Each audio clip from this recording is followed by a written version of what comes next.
Nico gets one, we will let you know. You will see it right here on CFM 89, our first Labubu. Get two. I can't afford it. मैं तुम्हें salon लेके चलती हूँ wax कराओ. Problem isn't with the unbuttoning of the shirt, but it's the fact that he has chest hair. It was the hairy chest.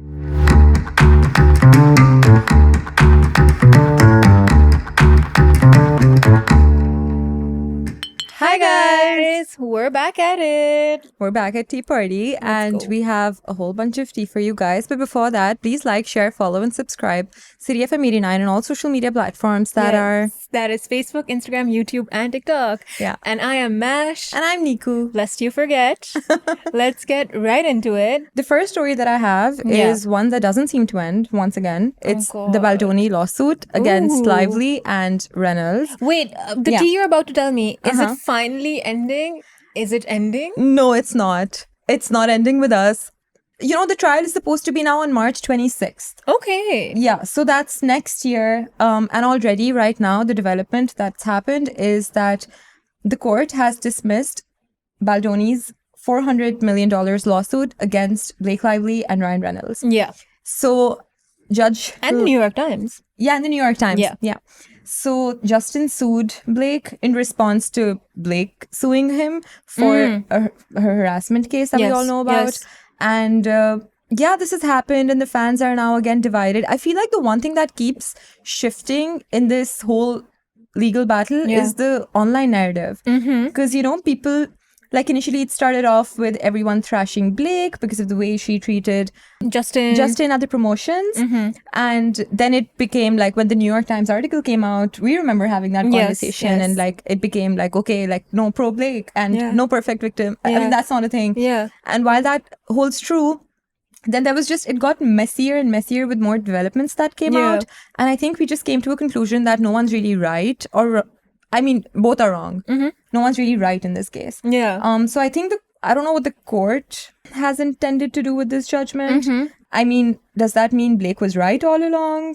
I don't know. I mean, they've dismissed Justin Baldoni's lawsuit, which said that there was extortion, defamation. There was like a whole bunch of allegations that he put against Blake and the Times.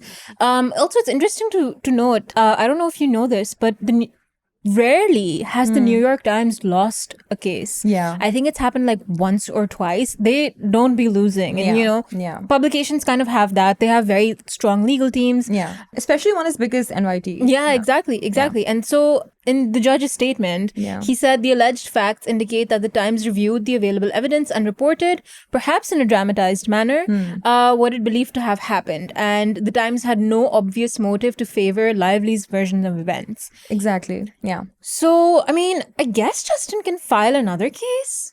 So that is happening. Yeah. Like the judge has also said that he is completely like, it's up to him to file another case and like take it forward and make some adjustments in his documentation. Yeah. So as long as that's in place, it can be done again. But Lively's team, her lawyers, are very happy. They said that it's a total victory and a complete vindication for Blake. I'm not sure I'm happy. Like if this is a win. I don't know. Like you said, right? It's been so convoluted from the beginning. Literally. It's like, it's so grey. And the lines have been blurred. They have been so blurred. So I don't know. Like, I don't think we're or anyone is really picking sides right now. Or if anyone's even in the position to like come to a conclusion based off of facts, because the facts are completely enmeshed into each other and there's no sense of clarity. I think I just want to go. I just want to watch it go to trial and see what happens then. And I hope it's televised. Get him also on the that way. stand, bro. Yep. That'd be fun. Honestly, like, when is Netflix making a documentary about this? You know, it'd be so funny. They probably will. They probably will. They're so fast with that stuff. They really are. But yeah, I guess it low-key didn't end, but maybe the end is in sight. I don't think so. I doubt it. I really don't think it's ending anytime soon.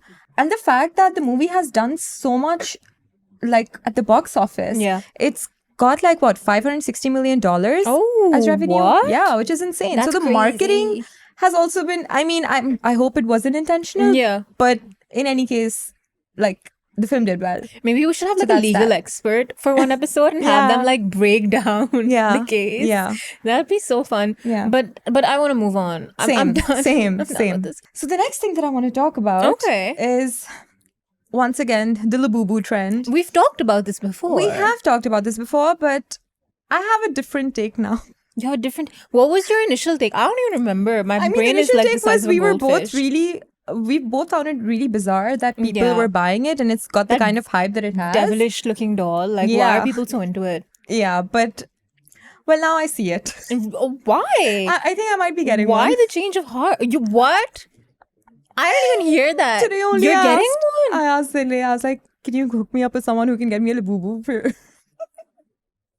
Because, okay, I'll tell you why. Oh my god. I'm just a girl. That's why. Oh my god. Bro, I just feel like, okay, now it's not cute, but the fact that everybody has it and it's become a thing and it does look nice on the bags. Like, You're I feel hopping like on the fad. I am hopping on the bandwagon. I'm fully that girl, by the way. I'm extremely like basic. I'm extremely basic. I love that you're so proud of it. I'm not even proud. I'm just like, I'm honest. Like, this is it. You're giving in to the consumerism and that's fine. And I've always given in to consumerism I love that way. I love As much as I criticize it, I'm a full victim of it. You're a trendy girl. I'm a trendy girl. She's a trendy girl. Yeah. So I'm going to get my Labubu soon. But speaking of Labubus, a human-sized Labubu was auctioned in Hong Kong. Yeah. And it's been sold for $150,000. $150,000. I have to say it twice for impact. That's crazy. And that's not something I would do. The thing is, that's where I draw the line. Take it anywhere. I mean, I guess if you're paying that much money, you have a magnificent house and you're having people over and showing it off. But you know, at least the bag charm, you can have it on the go and people around you can be like, oh, okay, like she has something that's trendy. घर में रख के क्या करेंगे? You just have like a human-sized Labubu. That's so ridiculous. And that auction had like 200 people, all of whom wanted to like, you know, buy it. And someone had $2,782 ka budget. Okay. And they were like, you know, we really wanted it and this was our max, but the prices kept going up and up until like $150,000. And for me, it's like, bhai, $2,500 bhi bahut hai. Babe, bro, that's so much. That's insane. Yeah. $2,000+ dollars. Yeah. That's like 6 lakh rupees. It's crazy. But you know, I was reading this really interesting article on the Swaddle which spoke about recession fashion. So yeah. And I've seen this. It's so fun. It's so fun. What an article. So it's talking about how, you know, like minimalist and understated fashion, it becomes a thing when we're going through an economic upheaval. Yeah. So, you know, in times of recession, in times where there's extreme global, you know, wealth inequality, what people try to do is then focus on niche personalizations of products, right? So basically, if I have a phone, I want to get a road case for it. If I have a phone, I can get a charm for it. So, you know, all these really big brands, they come up with like really tiny things like a Labubu, for example. And then that becomes mainstream. So it was, even though it was created with the intention of like laughing at the elite, like, you know, like we're just going to go for this fashion now, which is like lowbrow. But then it becomes so mainstream that the big companies kind of start doing that. And then it defeats the whole purpose. Economics with Niku. There you go. I hope I made sense. No, you did. You made a lot of sense. Right? Like so that adds up. Yeah. Like the intention is to go anti-capital, but then you are fully adding to capitalism by making all these products so mainstream and accessible to people. It's such a vicious cycle. It's a vicious cycle. And I just find it like, wow. I like that you've made some sense of it. So now I get why people are buying like unhinged Why are dolls. people buying it? So this was the economics behind it, I feel. Yeah. Okay, moving on from the creepy dolls. If Niku gets one, we will let you know. You will see it right here on CFM 89, our first Labubu. Get two. I can't afford it. How much does one cost? Actually, it's not that much, but people are selling it for a lot here. I feel like people are buying it and reselling it for a lot. Yeah. So in, I think, Hong Kong or China, it's for like $8. Yeah. But then overall on the websites I was looking at, it was for $40. But in PKR, the one link that I had, they told me it's for 36K PKR. And do not spend that money on a Labubu. No. Everyone in the comments tell Niku no. Girl. Okay, no comments. Let's just move on. Let's just move on. If Niku's mom is watching this, oh God, she can't know. She can't know. I will tell her 1/4 of the price. She will run after you with the chappal and be like, "Girl, truly, let me show you 36,000 chappals." So true. But moving on to the next story. Ed Sheeran. Ed Sheeran just put out a new song called Sapphire. Have you heard it? I have heard it. You made me hear it. did. I've also watched the video. Yeah. Which Now Nika's was going to talk about so- her favorite thing. And look at her giggling. Stop it. So 15 seconds into the video. 15 seconds in timestamp. Okay. Okay, queen. So there's a bunch of people that are like, there's different montages Yes, that yes. keep coming up. Yeah. And one of them is with Shah Rukh. And he comes in and says, Sapphire. Yeah, he does. With that With Ed Sheeran. And it's covering India, all of India. Yeah, I think a lot of it was also Goa from his Yeah. the description for the video on YouTube. It Yeah. also features Arijit Singh, who, my God, that man is everywhere. Everywhere you turn, it's Arijit Singh's music. Literally. Happy songs, Arijit Singh. Sad songs, Arijit Singh. Ed Sheeran songs, Arijit Singh. Matlab. Literally. Acha, I don't even know why Ed Sheeran has become that wo in India also. Yeah. You know, like a He's thing really in India. moved to India, it seems. It really has. Yeah. Like first his collaboration with Diljit. Mm-hmm. And then now his whole song. I feel like he took one trip to India and he was like, okay, let me milk this in every way whatsoever. Yeah, and he really did. But they also seem to love it, right? Like, Yeah, and it's yeah. it's also for like South Asia, it's also this like white savior White savior complex thing, that like, you have, you know, like we this, have a white man in the house. yeah, and let's he's giving go. us validation. Yeah. Like Ed Sheeran, he's a great musician, but you know, compared to Shah Rukh Khan, like you ain't all like Shah Rukh Khan's Shah Rukh Khan, right? He's royalty. And he is starring in an Ed Sheeran music video, even if it's for like a split second and he just Yeah. comes out as Yeah. Sapphire. Yeah. But whack, like how Yeah. people will cater to a white man. Yep, In yep. in India or That's Pakistan. so true. And I feel like Shah Rukh would have said no to most. But I do love the song. I've heard it like I 5 love the times song. today. It's so really wholesome. fun. It's so upbeat. It makes you feel good. Yeah. I love the song. Apparently, he also said that he felt the song was incomplete until he got Arijit on it. Which, okay, cool. But I do like Arijit's part. His part isn't that massive. Same, but I love Arijit's part actually. Yes, same. Because it really blends in. Last time I felt a way about a song like that was Diljit and SZA doing one together. What? Yeah, I don't you don't know about this? I don't know The about this. Huss song. No. Just send it to me. You know this. I It's don't know everywhere. this. I don't know Okay, this. wow. That's crazy. You know, honestly, I would have thought Ed Sheeran would have done something like a proper collab with Diljit because they've been on stage together so many times. Yeah, and you're right. they're really like Same, growing out Same. a lot. Yeah. But Arijit Singh at Yeah. the end of the Diljit day. did not get picked. Diljit was not picked, but it was beautiful. And then I guess we got Ed Sheeran singing in Hindi/Urdu. Random. Honestly, it's too good. Yeah. Love to see It was it. cute. It was we cute. love to see it. No. Cute times. But moving on. Yes. Let me kick you off and tell you, let's bring it back home. Sana Mir, who is the former captain of the Pakistan women's cricket team, she got inducted into the ICC Hall of Fame. That's so amazing. It's so cool. Yeah, And she yeah. is the first ever Pakistani woman to be inducted into that. And she's the 15th woman ever to be inducted into that in like up to 2025. Only 15 women who are on that Hall of Fame or in that Hall of Fame. And she's one of them. That's incredible, honestly. She's very cool. Because also, I know that Pakistani women's cricket team, it came into being in the early 2000s. Yes. Which is and- whack to me. Which is insane to me Right? also. But for her to have achieved this milestone in such a short span of time is so remarkable. Yeah, for sure. And so I know that a lot of like other cricketers also from PCT, Yeah. but men, Yeah. they've come out in support of her also. Yes. And Sarfaraz Ahmad, Hassan Ali, Yeah. they all said that they're really proud that she's done this. Zeb Bangash, who's Yes. a singer, Yes. she's also reposted. Hareem Farooq, who's an actor, she also spoke about this. So I think like everybody on every level like feels this, like a sense of achievement with this, Yes. because we don't really have that. Yeah. When it comes to women's cricket team, we don't have that representation. Yeah.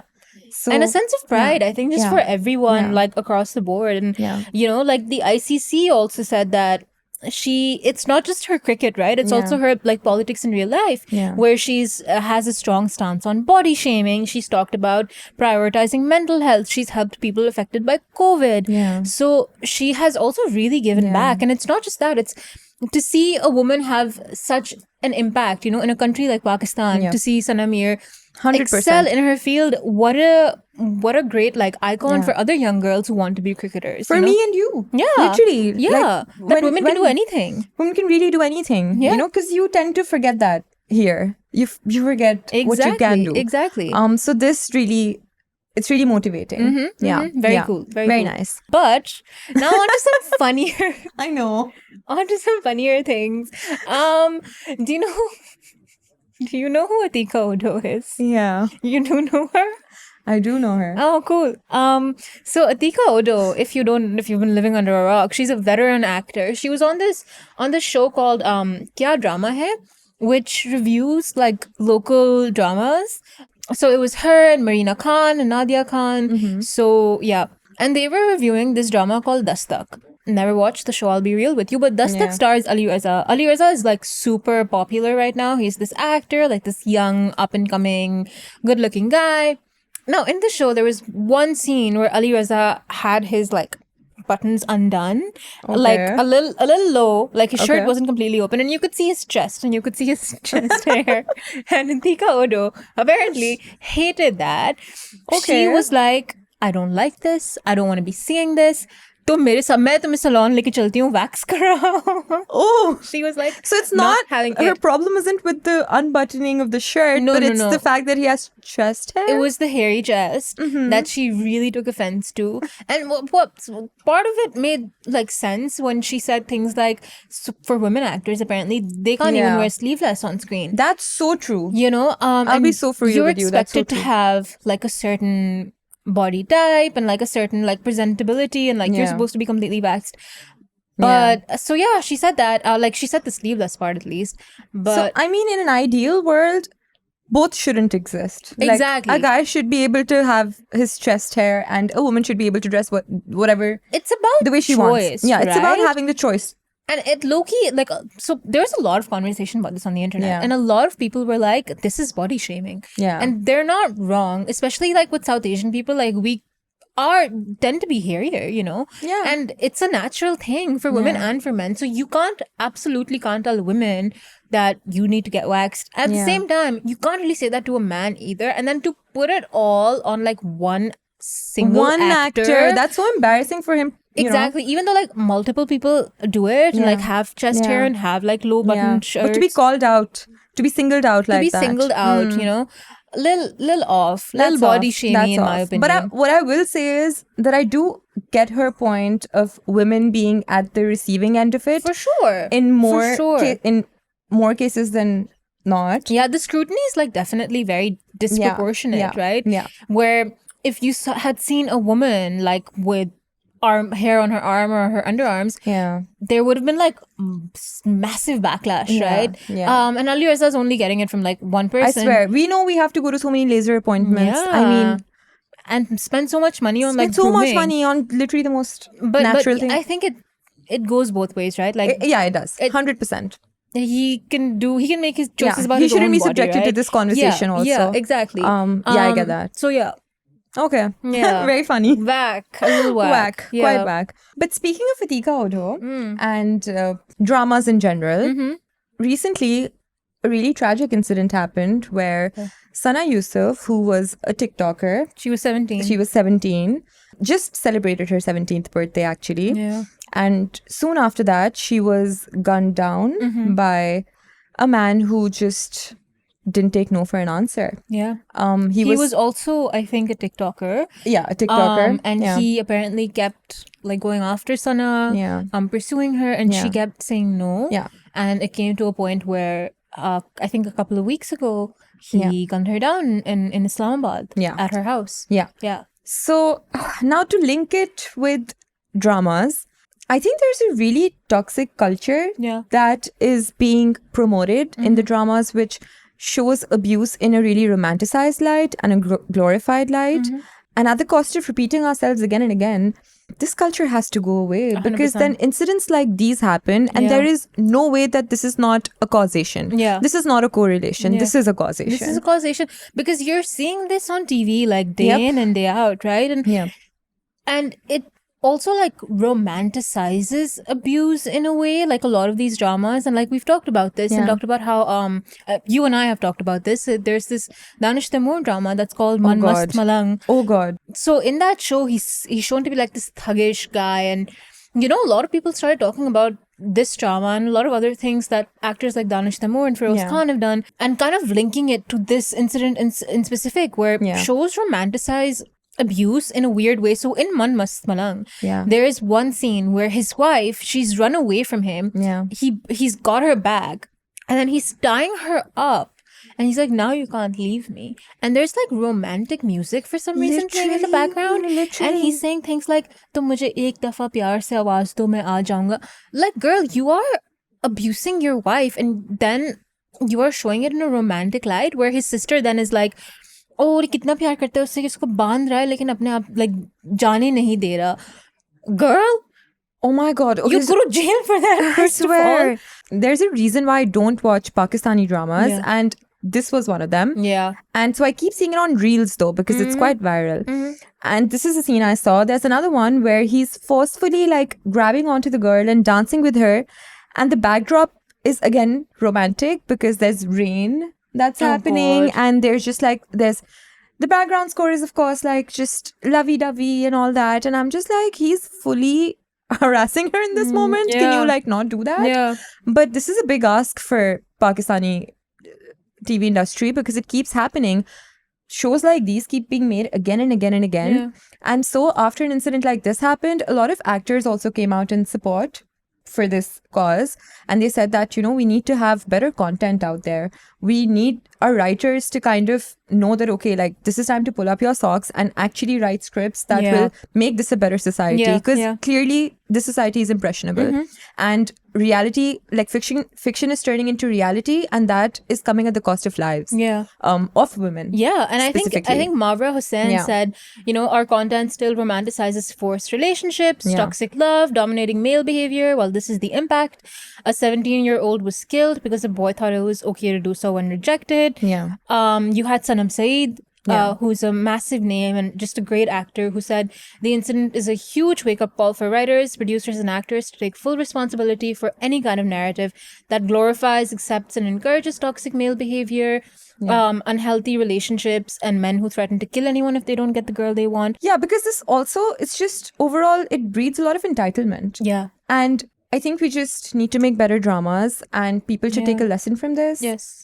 And yeah, it's a structural problem, and we need to tap into every section of society to come together and end this culture as a whole. Yeah, which isn't to say like don't show negative characters or like toxic men on screen, but like don't paint it in like a lovey-dovey light, right? And give them the end that they deserve. Yeah, for sure. It's not like if you keep pushing and prodding at the girl, like she'll give in, and that's what men should aspire to. Like that's messed up. If someone's making repeated advances at you, you show that once the girl has said no, they have backed off. Yeah, yeah. And that's that. Yeah, and if they don't and they're the villain, like let them meet that end.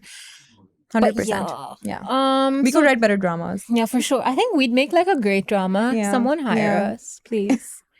But that's all the tea we have for you today. Yes, we do. I was so glad that we were able to discuss this. For sure. Very last ones. important. Yeah. Very important. Yeah. But on that note, we will be ending our episode. Yes. Thank you for watching. Please like, follow, share, subscribe CDFM 89 on all social media platforms, which are TikTok, Instagram, YouTube, and Facebook. I'm Niku. I'm Mash. And we'll see you next week. time. Bye. Bye.